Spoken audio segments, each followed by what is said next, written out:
You think you know what hell feels like?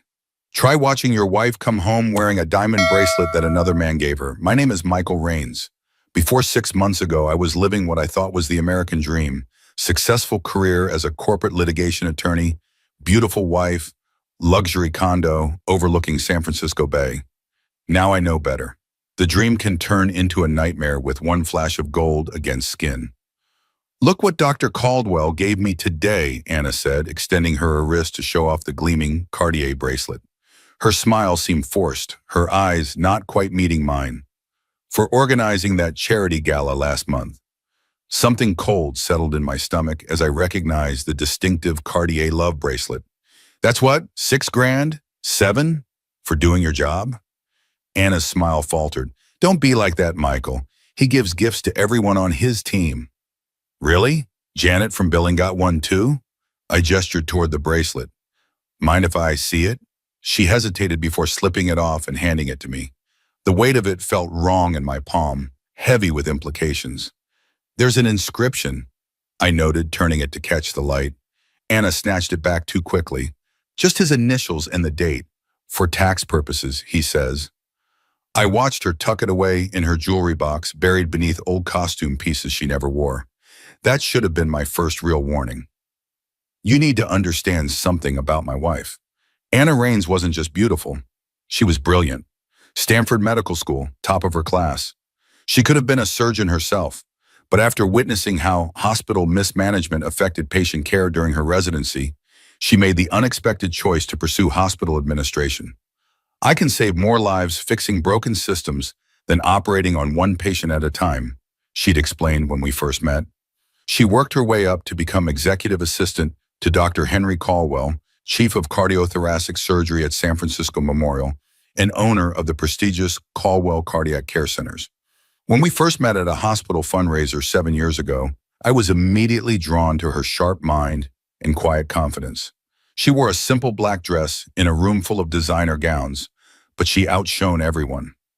I still remember how she laughed when I spilled champagne on my tie, trying to impress her with a story about taking down a pharmaceutical giant. Let me fix that, she'd said, dabbing at my tie with a napkin. I've had plenty of practice cleaning up messes for nervous men in suits. 3 dates later, I knew she was the one.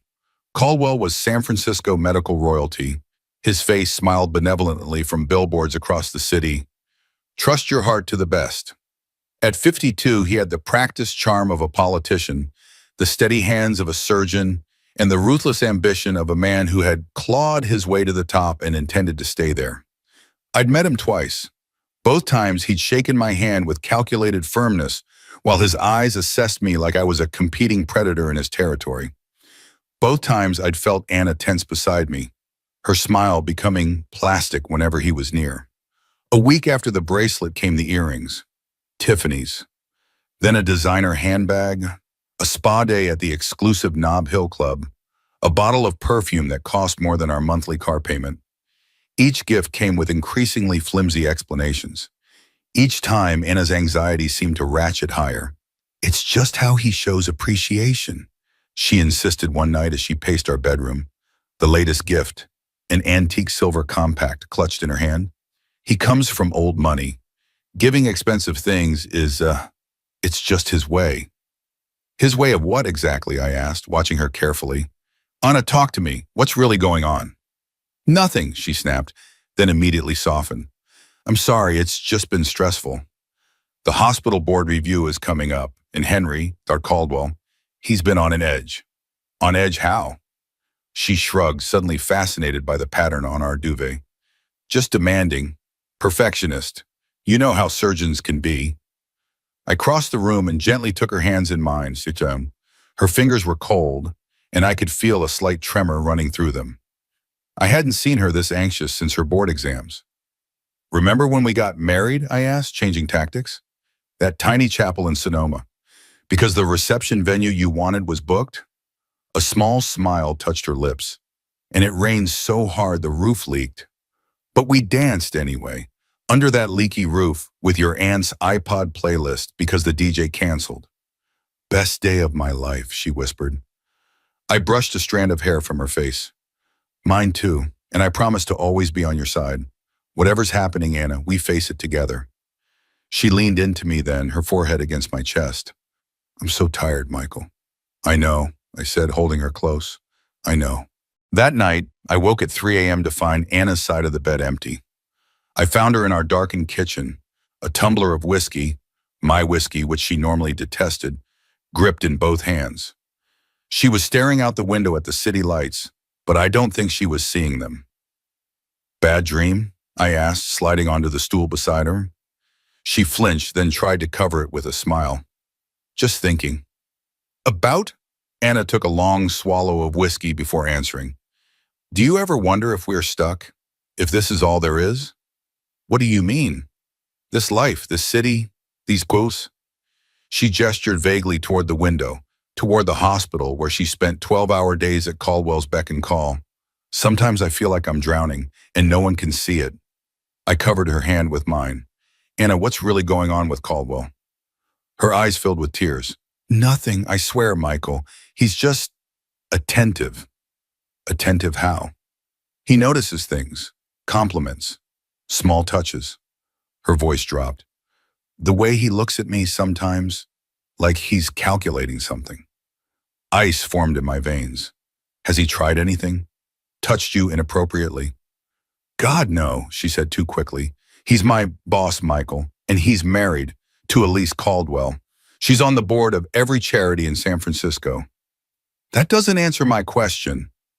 Anna drained her glass. He hasn't tried anything I couldn't handle. I'm not some helpless intern, Michael. I've dealt with handsy surgeons before. The casual way she said it, like workplace harassment was just an occupational hazard to be endured, made something shift inside me. You shouldn't have to handle anything, I said.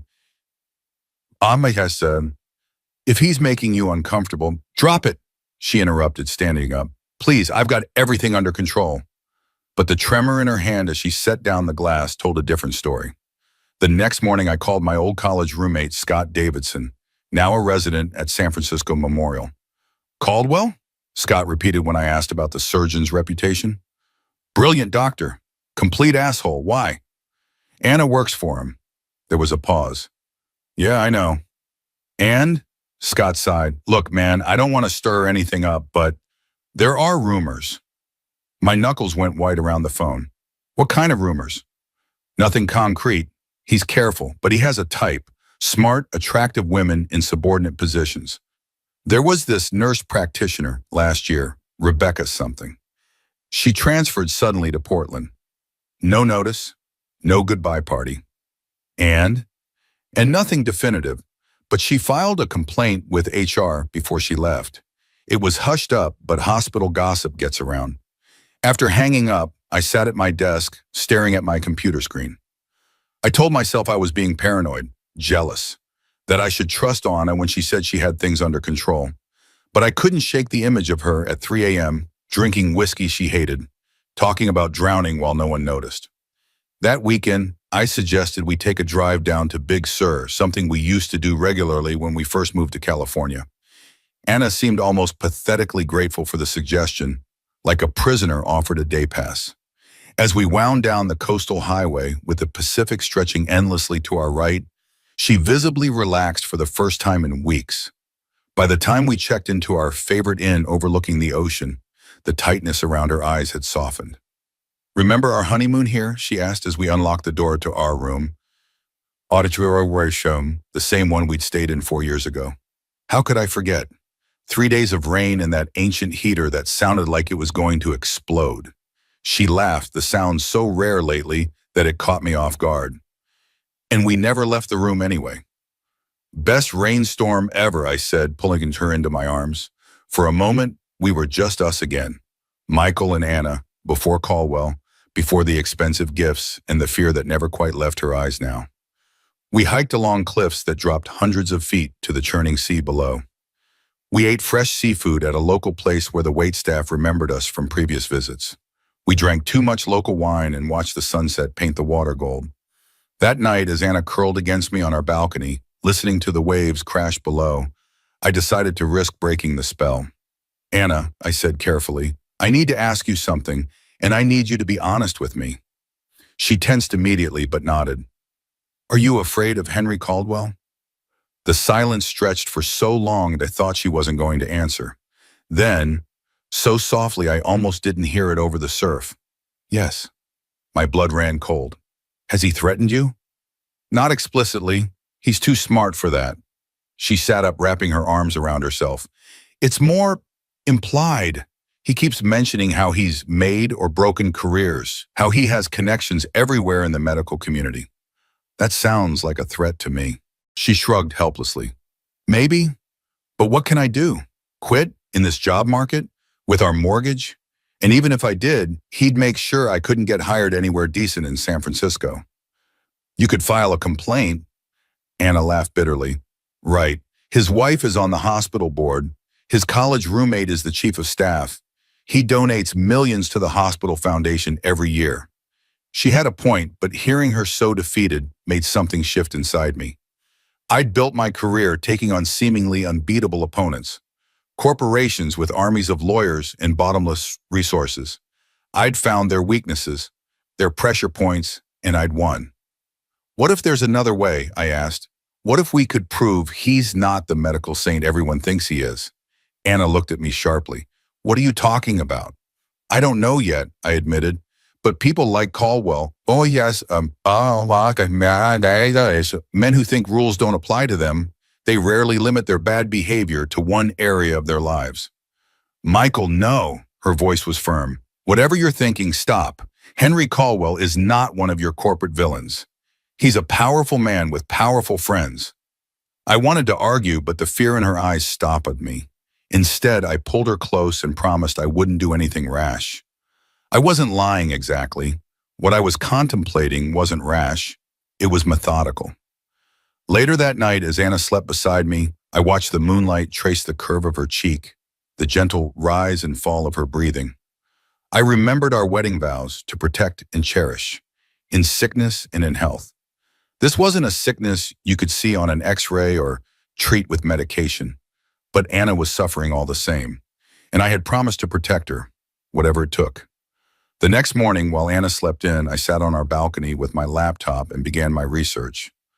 On the surface, Henry Caldwell was a medical golden boy, Harvard Medical School, prestigious fellowships, pioneering surgical techniques, countless awards. But as I dug deeper, tiny discrepancies began to emerge. A malpractice suit settled quietly out of court 5 years ago, a curious gap in his CV during his residency, and most interestingly, a pattern of patients who came to him for routine procedures and ended up needing extensive and expensive follow-up surgeries. Back in San Francisco, I called in a favor from Diane Zhang, an investigative journalist who'd helped me with a pharmaceutical case the previous year. I need information on Henry Caldwell, I told her over coffee at a place in the Mission, far from Anna's hospital. Diane raised an eyebrow. The heart doctor? Why, he seems squeaky clean. Too clean, and my gut says something's off. She studied me. This is personal, isn't it? I hesitated, then nodded. He's my wife's boss, and I think he's harassing her. Diane's expression hardened. Say no more. I'll see what I can dig up. While Diane worked her sources, I pursued another angle. Using contacts from a medical malpractice case I'd handled, I reached out to former patients of Caldwell's. Most sang his praises, but 3 agreed to meet with me. The first was Laura King, a former surgical nurse who'd gone to Caldwell for what she thought was a minor heart valve issue. I knew something wasn't right, she told me as we sat in her modest apartment in Oakland. At 42, she moved like someone 20 years older, wincing as she poured us tea. The tests he ordered seemed excessive. But he's the expert, right? Who was I to question Dr. Miracle? Laura had ended up having 3 surgeries in 18 months, each one supposedly addressing complications from the previous procedure. By the end, she had depleted her savings, maxed out her insurance, and been forced to take disability leave that eventually became permanent. The worst part, she said, her hand shaking around her mug, I found out later from a colleague that my initial condition could have been managed with medication. I never needed surgery at all. The second patient, Thomas Grayson, a retired professor of economics, told a similar story. What should have been a straightforward bypass had turned into a medical nightmare that left him with chronic pain and crushing debt. The third, Sarah Williams, had been referred to Caldwell for a routine pacemaker. She ended up having 5 surgeries in 2 years, each more expensive than the last, until her insurance company finally refused further coverage. After the insurance cut me off, suddenly there were no more complications, she told me, bitter understanding in her eyes. Funny how that worked out. All 3 had tried to have their cases reviewed by other doctors. All 3 had been stonewalled by a medical community unwilling to criticize one of its stars. By the time Anna started noticing my late nights and unusual phone calls, I had compiled enough concerning information to know I wasn't chasing shadows. There was a pattern to Caldwell's practice: unnecessary procedures, excessive billing, and a suspicious number of complications that required lucrative follow-up surgeries. But I needed more. Hard evidence, financial records, internal communications. That's when I made my first mistake. I got sloppy. Despite knowing better, I'd been using my work laptop to compile research. I typically took extreme precautions with sensitive cases, but my concern for Anna had clouded my judgment. I'd accessed the secure server from home without using our firm's VPN, leaving digital footprints a first-year associate would know to avoid. Someone, and I have a pretty good idea who, noticed the unusual activity and traced it back to me. The next day, my managing partner called me into his office. "Michael," Richard said, his face grave, "we've received a concerning phone call from the legal team at San Francisco Memorial Hospital. They're alleging you've been making inappropriate inquiries about one of their surgeons." My mind raced. That is absurd. I'm researching a potential case, that's all. A case that the firm hasn't approved. A case involving your wife's employer. Richard sighed. "They're threatening legal action, Michael. Harassment, defamation, interference with business relations." I was placed on administrative leave pending an internal investigation. As I cleared out my desk, my phone buzzed with a text from Anna. "We need to talk, now." I found her pacing in our living room, her face pale with fury. "What the hell have you been doing, Michael? Henry called me into his office today. He showed me emails you've been sending to former patients. He knows you've been digging into his practice." Anna: "No, I told you to leave it alone. Do you have any idea what position you've put me in? He thinks I put you up to this." "Did he threaten you?" I demanded. She laughed, a hysterical edge to it. "Of course not. He's too smart for that. He just mentioned how disappointed he was in my lack of loyalty, how he'd hate to see my career damaged by poor judgment. Oh, and he suggested I should get my house in order before any unfortunate incidents occurred." My blood boiled. That's textbook intimidation.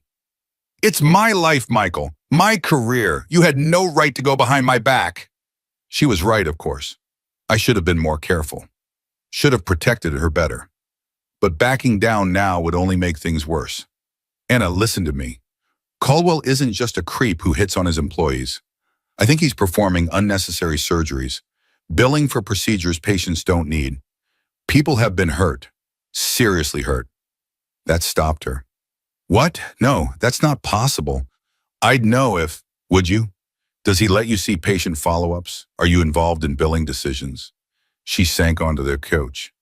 That's different from harassment, Michael. It's all connected. Men like Caldwell don't compartmentalize their corruption. They think they're entitled to whatever they want. Money, power, other people's bodies. I sat beside her and took her hand. "Remember when we were dating and I took on that case against Metafirm? Everyone said it was suicide going up against a corporation that size. And you won," she said softly. "Got that settlement for the patients they'd harmed. Because I had proof, evidence they couldn't ignore or explain away." I squeezed her hand. "This is no different, Anna.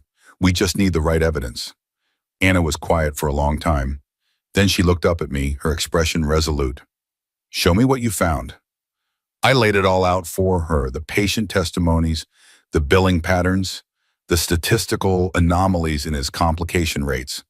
As a medical professional herself, Anna understood the implications even better than I did. "Jesus Christ," she whispered when I finished. "If this is true, he's not just harassing women. He's actively harming patients for profit." "Yes. And I've been helping him, scheduling these surgeries, coordinating with insurance. Her face had gone ashen. I'm complicit. No, I said firmly. You didn't know, but now you do, and we can stop him. She took a deep breath. Okay, what do we do? That night, we formed a plan. Anna would continue working for Caldwell, keeping her head down while gathering whatever information she could access without raising suspicion. Meanwhile, I would compile a case solid enough to take to the California Medical Board and potentially file a class action lawsuit on behalf of Caldwell's victims.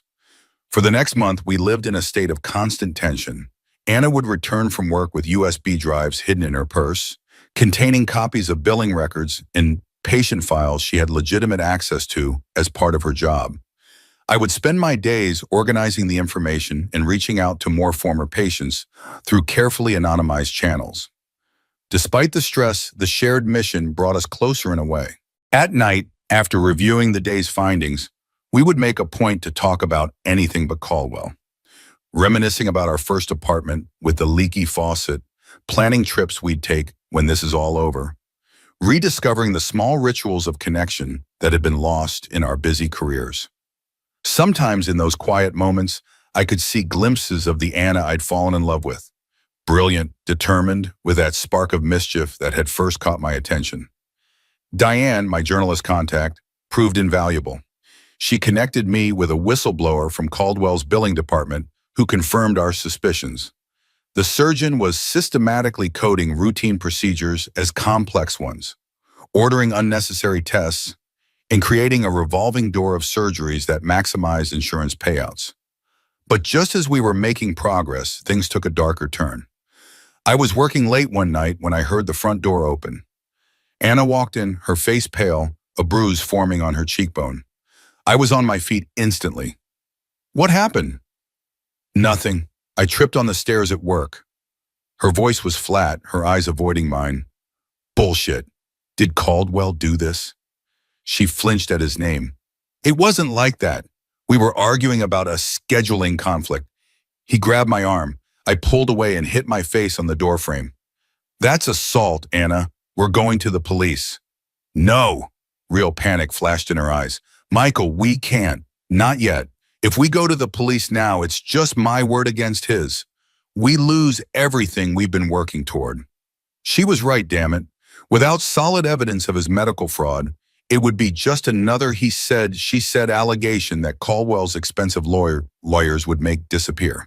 He knows something's up, Anna continued, sinking onto the couch. He's been watching me, having his assistant check in when I go to the bathroom, making me keep my office door open. Today, he found me looking at patient files I shouldn't have access to. What did you tell him? That I was trying to organize his research for a presentation. I don't think he believed me. I knelt in front of her, taking her hands in mine. That's it. You're not going back there. I have to. We're so close, Michael. The quarterly insurance reports come out next week. If I can get copies, they'll show the pattern of escalating claims. That's the smoking gun we need. It's not worth your safety. It is if it means stopping him from hurting more people. I'm not just doing this for us anymore. I'm doing it for Laura and Thomas and Sarah and all the other patients he's exploited. I knew that look. It was the same stubborn determination that had gotten her through medical school while working 2 jobs. I couldn't talk her out of it. 1 week, I conceded reluctantly. But you don't go alone. I'll drive you to work and pick you up every day. And you call me every 2 hours, without fail. At the first sign of trouble, you leave immediately. Promise me. She nodded. Promise. Before she went to bed, I drew her a bath, adding the lavender oil she loved but rarely indulged in. As she soaked, I made her favorite comfort food, grilled cheese with tomato soup, like her mother used to make when she was sick. Simple gestures, but I needed her to know I was there, that she wasn't facing this alone. Later, as we lay in bed, Anna turned to me in the darkness. When this is over, she whispered, let's go somewhere. Just us. Maybe that little inn in Mendocino we always talked about, with the clawfoot tubs and the view of the lighthouse, and the homemade scones at breakfast. She nestled closer. We need to remember who we are outside of all this. I held her tighter, breathing in the familiar scent of her hair. We will. I should have known it wouldn't be that simple. 3 days later, Anna didn't come home from work. By 8 p.m., I was calling her cell repeatedly, each call going straight to voicemail. By 9 p.m., I was pacing our apartment, debating whether to call the police. By 10 p.m., I was in my car, headed for Caldwell's medical center. The main building was closed, but lights still burned in the administrative wing. I used Anna's keycard, which she'd given me just in case, to enter through a side door. The hallways were deserted, the usual bustle of hospital activity replaced by an eerie silence. I was about to head for Anna's office when I heard voices coming from Caldwell's suite at the end of the hall.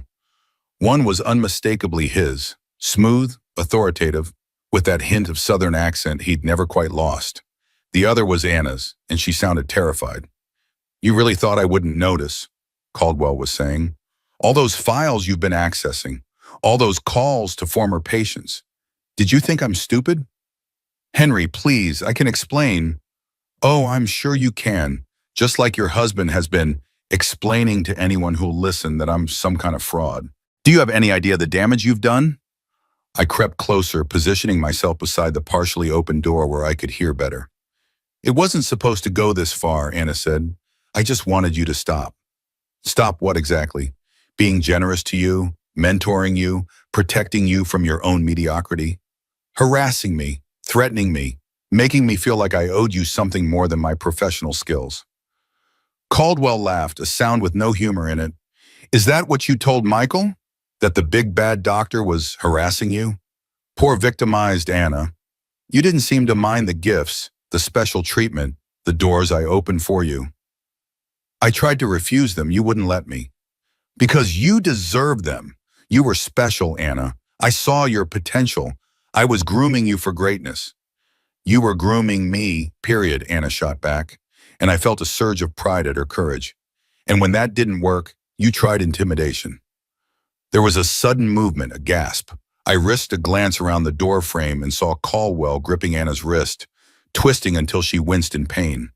"You have no idea what intimidation is," he hissed. "But you're about to find out. You and that crusading husband of yours." That was all I needed to hear. I pushed the door open. "Take your hands off my wife." Caldwell's head snapped up, his face registering shock before smoothing into that practiced, camera-ready smile. "Michael, what a surprise. We were just discussing Anna's future at the center." "Her future is none of your concern. She's leaving.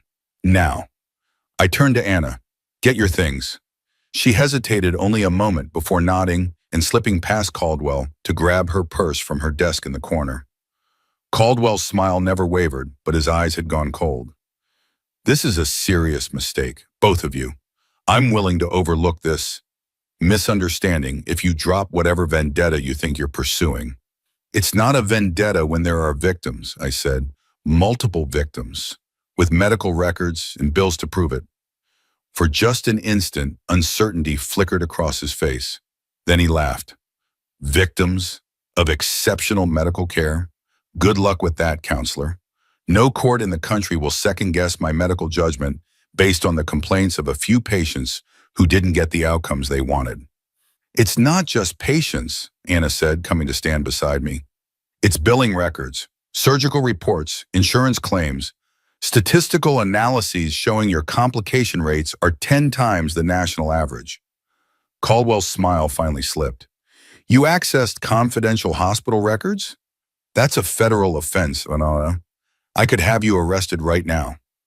"For doing my job? Organizing your files, preparing reports you asked for?" She smiled thinly. "That would be hard to prove, especially since I have emails from you asking me to review exactly those files." It was a bluff. I knew Anna hadn't been that careful, but Caldwell hesitated just long enough to tell me he wasn't certain what evidence we had. "This is absurd," he said finally. "You have nothing. You are nothing. I've spent 30 years building a reputation you can't touch." "We'll see," I said, taking Anna's arm. "Come on, let's go." As we turned to leave, Caldwell called after us. "You walk out that door and you're done in this town, both of you. I'll make sure neither of you works in San Francisco again." Anna paused, looking back at him with a mixture of pity and disgust. "You know what the sad thing is, Henry? You actually are a brilliant surgeon. You could have helped so many people. Instead, just Amaz him. You chose to hurt them was profit. His face contorted with rage. Get out! Get out before I call security and have you both arrested for trespassing. We left, but not before Anna grabbed a flash drive from her desk drawer, the one containing the insurance reports we'd been waiting for. In the car, she finally broke down, tears streaming down her face. He's right. We have nothing solid, nothing that would stand up in court. I squeezed her hand. We have enough to start, and now we have those reports. That's the evidence we need to show the pattern. She nodded, wiping her eyes. As we drove home through the empty streets, Anna leaned against me, her head on my shoulder like it used to be when we first started dating and would take long drives along the coast. For a moment, despite everything, I felt a surge of hope. Whatever happened next, we were in it together. Remember our first date? She asked suddenly. You took me to that hole-in-the-wall Italian place because you heard they had the best tiramisu in the city. I smiled at the memory. And they were closed for renovations. So we ended up eating hot dogs from that street vendor and walking along the pier. Best first date ever, I said, kissing the top of her head. What we hadn't counted on was Caldwell's desperation, or his reach. The next morning, as Anna was driving to meet me at the district attorney's office, a black SUV ran her off the road on the approach to the Golden Gate Bridge. Her car spun out, crashing into the guardrail. If the rail had given way, she would have plunged into the bay. By some miracle, she escaped with only minor injuries. A passing motorist called 911 and stayed with her until the ambulance arrived. By the time I got to the hospital, she had been treated for a concussion and a sprained wrist. It was deliberate, she told me, her voice shaking. He ran me off the road, then slowed down to look at me before driving away. Did you see who it was? Not the driver. The windows were tinted, but it was Caldwell's SUV. I recognized the vanity plate. HRT Doc. She must have noticed my confusion because she added, he always parks in the reserved spot next to mine. I see that ridiculous plate every day. I called the police immediately, but without witnesses who saw the actual collision, they were skeptical. An accident on the foggy bridge approach wasn't unusual, they said. And Dr. Caldwell was a respected member of the community, not some thug who ran people off the road. That changed everything. This was no longer just about exposing a corrupt doctor or even protecting Anna's career. This was about our lives. I called Marcus Bell, a former client and security specialist who'd helped me with surveillance in a corporate espionage case. For a significant fee, he agreed to provide immediate protection and help us set up a safe house outside the city. Anna and I grabbed essential documents and a few changes of clothes, then disappeared. From our secure location, I accelerated our plan. Instead of following the careful, methodical approach we'd mapped out, I authorized Diane to publish everything immediately, all the evidence, all the testimonies. But we needed something more definitive, something that would break through Caldwell's wall of respectability and make authorities take notice. The opportunity came from an unexpected source. Every year, Caldwell hosted an exclusive charity gala at his Napa Valley estate. As his executive assistant, Anna had been responsible for organizing every detail from the guest list to the menu. While reviewing her emails to prepare our case, we discovered this year's event was scheduled for the coming weekend, and the guest of honor was the state's insurance commissioner, a man with the power to launch investigations into healthcare fraud. Look at this, Anna said, showing me the commissioner's confirmation email. The invitation specifically mentions discussing healthcare policy reforms in a private setting. That's code for trying to buy him off. That's how Henry operates. Favors, gifts, thinly veiled bribes. An idea began to form in my mind. What if we could catch him in the act? Get evidence of him trying to influence a public official? Anna looked skeptical. How? We can't exactly hide in the bushes with a camera. No, but I know someone who can. Marcus agreed to help us set up surveillance at the gala. As a former Special Forces operator with extensive undercover experience, he could pose as waitstaff and plant discreet recording devices in key locations. The plan was risky. If Caldwell's security caught Marcus, he'd be arrested for trespassing at best, or at worst, well, a man who would run someone off the road wouldn't hesitate to hurt a suspected spy. But we were out of options. Caldwell's media team was already countering Diane's published accusations. painting Anna as a disgruntled employee and me as a jealous husband with a vendetta. Without hard evidence of criminal activity, our allegations would never stick. The night of the gala, I sat in a van parked a half-mile from Caldwell's estate, monitoring the feeds from Marcus's equipment. Anna sat beside me, her fingers interlaced with mine, both of us watching the screens intently. Despite the danger, there was something exhilarating about working together like this, united against a common enemy.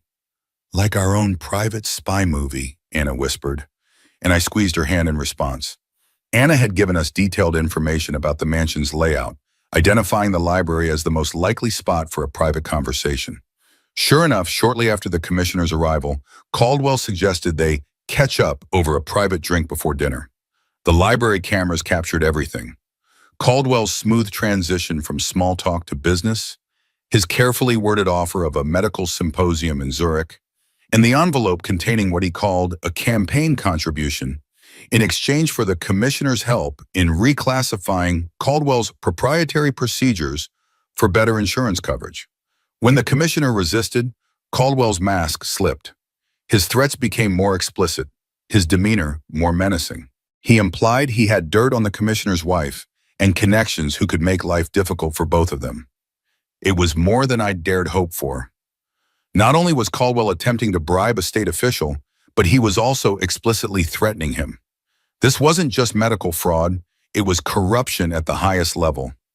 I was about to call Marcus and tell him we had what we needed when something caught my eye on another monitor. This one showed the main hallway of the mansion, where Caldwell had cornered a young woman, a waitress based on her uniform. His hand was on her arm, his face uncomfortably close to hers, his expression all too familiar. Some predators never stop hunting, even when surrounded by guests in their own home. I watched, seething, as the woman tried to pull away and Caldwell tightened his grip.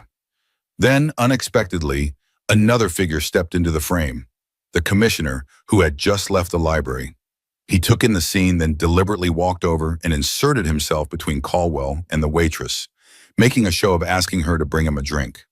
The waitress escaped, shooting the commissioner a grateful look.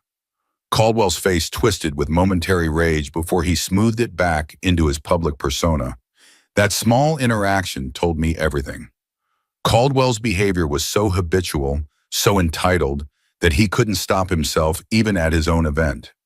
And the commissioner's intervention suggested he wasn't the only one who had noticed.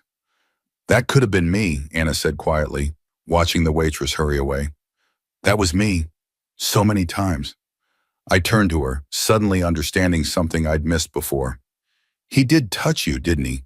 All those times you said it was nothing." She didn't answer directly. "I handled it. I always handled it. But watching it happen to someone else?" She shook her head. "No more. We end this now. We had our evidence. Now we needed to use it effectively." That night, after Marcus returned with the recording devices, we met with Diane and mapped out our strategy. The video would be most powerful if released alongside official action, creating a 1-2 punch that Caldwell couldn't easily deflect. The next morning, armed with the video and our compiled evidence, I had appointments with 3 different authorities: the State Medical Board, the District Attorney's Office, and the FBI's Healthcare Fraud Division. Diane would break the story online the moment the first official complaint was filed. What we hadn't counted on was the depths of Caldwell's connections or his desperation. Somehow, through a leak in the DA's office, we later learned, Caldwell got wind of our appointments and must surveil nos. As I was leaving our safe house to meet with the medical board, I received a text from an unknown number. A photo of Anna sleeping, taken through the window of our supposedly secure location. My blood ran cold. I immediately called Marcus, who confirmed the perimeter hadn't been breached. The photo must have been taken hours earlier, which meant they'd found us and had been watching. The message was clear: back off or Anna was in danger. I rushed back inside to find Anna already awake and on her phone, her face ashen. "What's wrong?" I asked, showing her the threatening photo. She held up her phone so I could see the screen. It was an email from Caldwell's attorney, a notice that she was being sued for breach of confidentiality, theft of proprietary information, and defamation.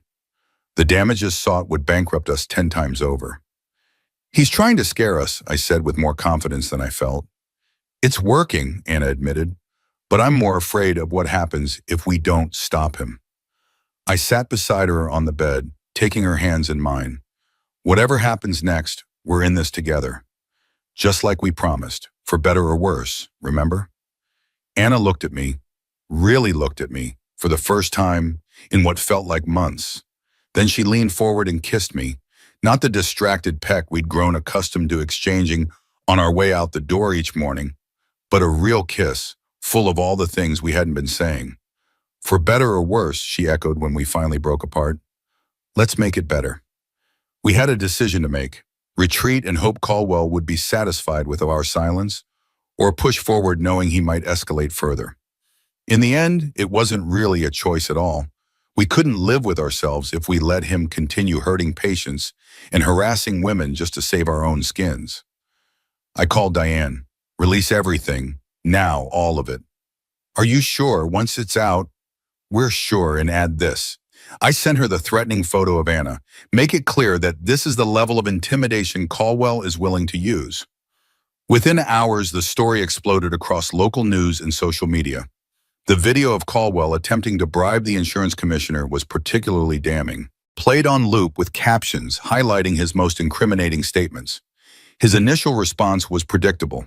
Blanket denials, threats of lawsuits, claims of doctored video, and a conspiracy against him.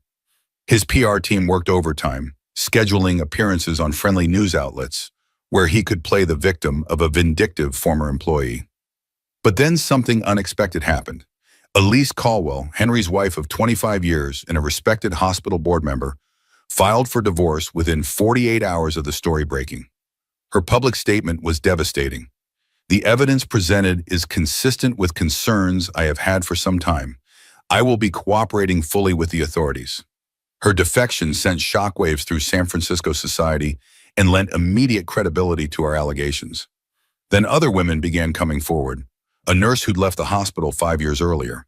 A pharmaceutical rep who'd been banned from Caldwell's practice after rejecting his advances. A patient who'd been pressured into unnecessary procedures after private consultations in Caldwell's office. And it wasn't just women. Former colleagues spoke about Caldwell's intimidation tactics. Junior surgeons described being pressured to perform procedures they felt were unwarranted. Hospital administrators admitted to looking the other way as Caldwell's billing practices became increasingly aggressive. The dam had broken. After years of silence enforced by fear and institutional protection, people were finally speaking their truth. The final blow came 3 days later when the FBI raided both Caldwell's medical center and his mansion, carting away boxes of documents and electronic devices. Former employees, emboldened by the public scrutiny, started cooperating with investigators, providing internal documents that confirmed the pattern of fraud. 1 week after the story broke, Henry Caldwell was arrested and charged with multiple counts of healthcare fraud, attempted bribery of a public official, and witness intimidation. His medical license was suspended pending investigation, and the hospital board, including his wife, distanced themselves from him with remarkable speed. The image of Caldwell being led away in handcuffs, his perfectly tailored suit rumpled, and his expression shell-shocked, made front pages nationwide. The medical saint had fallen, and his fall was spectacular. For Anna and me, the victory was bittersweet. While Caldwell would face justice, the ordeal had taken its toll. Anna's career in hospital administration was effectively over in San Francisco. No one would hire the whistleblower who had brought down one of the city's most prominent surgeons, regardless of how justified her actions had been. My law firm, too, had made it clear that my vigilante approach to justice wasn't welcome. I'd violated client confidentiality protocols and used firm resources for a personal vendetta, they said. The fact that I'd exposed a major criminal was irrelevant to their concerns about professional ethics. But we had each other, and we had our integrity. And surprisingly, we had options.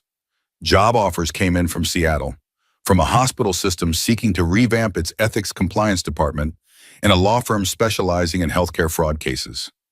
Both cited our courage in standing up to Caldwell as exactly the kind of moral backbone they wanted in their organizations.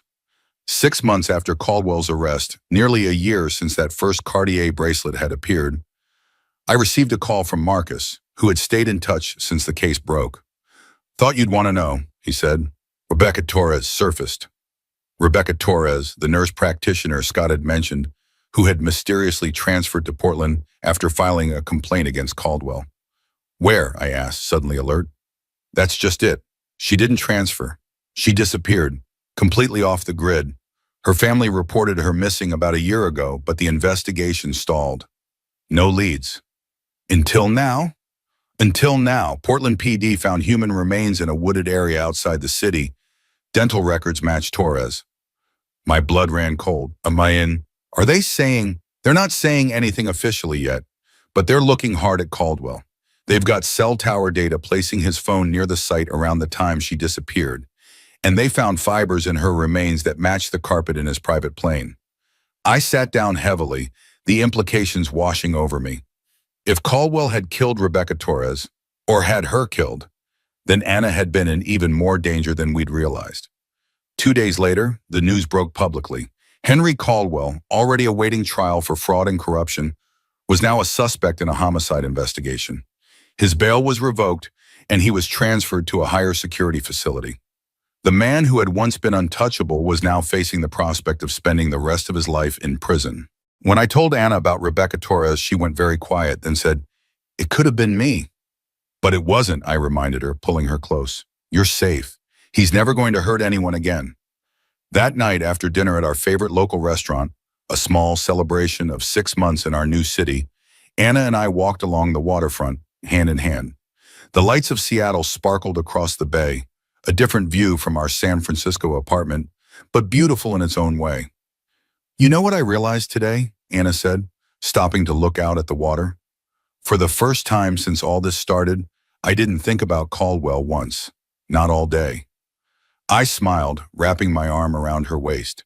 Good, that's how it should be. We have a real chance here, don't we? To start over, to be us again. We never stopped being us, I said. Even at the worst moments, we were still us, just us against the world. She turned to face me, her eyes reflecting the city lights. I'm sorry I shut you out at first. I thought I could handle it alone. You never have to handle anything alone. That's the point of us. Anna stood on tiptoe to kiss me, there on the waterfront of our new city, with our new life stretching before us. Whatever came next, we would face it together, just as we had faced down a monster in a surgeon's coat and won.